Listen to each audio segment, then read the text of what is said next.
Karnataka deputy CM DK Shivakumar ముఖ్యమంత్రి అవ్వడం ఖాయమైపోయింది. రేపు మాపు సీఎంగా ప్రమాణ స్వీకారం కూడా చేయబోతున్నారు ఆయన.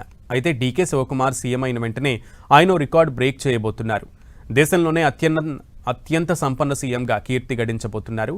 ఇప్పటివరకు ఏపీ సీఎం చంద్రబాబు భారతదేశంలోనే అత్యంత రిచెస్ట్ సీఎంగా కొనసాగుతున్నారు. Association for democratic reforms national election watch రిపోర్ట్ల ప్రకారం చంద్రబాబుకు 931 కోట్ల ఆస్తి ఉంది.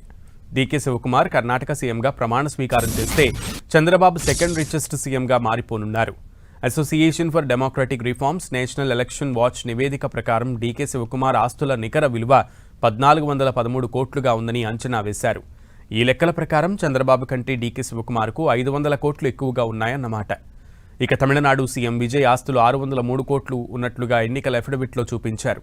మొన్ననే సీఎంగా ప్రమాణ స్వీకారం చేసిన విజయ్ సంపన్న సీఎం జాబితాలో సెకండ్ ప్లేస్లోకి దూసుకొచ్చారు. ఇక డీకే శివకుమార్ సీఎం అయితే విజయ్ థర్డ్ ప్లేస్లోకి వెళ్లడం ఖాయం. మరోవైపు దేశంలోని అత్యంత ధనవంతులైన 20 మంది ఎమ్మెల్యేల లిస్టు చూస్తే అందులో 12 మంది పేర్లు కర్ణాటక ఎమ్మెల్యేల పేర్లే కనిపిస్తాయి. కర్ణాటక ఎమ్మెల్యేలో 14% మంది 100 కోట్ల రూపాయలకు పైగా నికర ఆస్తులు కలిగి ఉన్నారు. అంటే వారు బిలియనీర్లు అని ఏడీఆర్ నివేదిక చెబుతోంది. మరో ట్విస్ట్ ఏంటంటే దేశంలోని అత్యంత ధనిక ఎమ్మెల్యేల లిస్టులో మొదటి 3 కర్ణాటకకు చెందినవారే.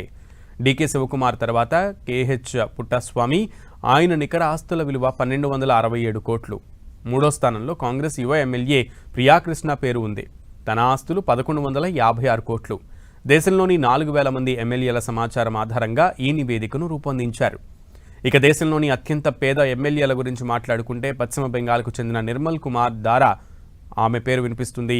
ఇక అతనికి కేవలం 1700 మూలధనం ఉంది, అప్పు లేదు. ఇక కర్ణాటకలో అత్యంత పేద ఎమ్మెల్యేగా భాగీరథి మురుళియా పేరు వినిపిస్తుంది. బీజేపీకి చెందిన ఈ ఎమ్మెల్యే దగ్గర నికర విలువ 28 లక్షలు, అప్పు 2 లక్షలుగా చూపించారు.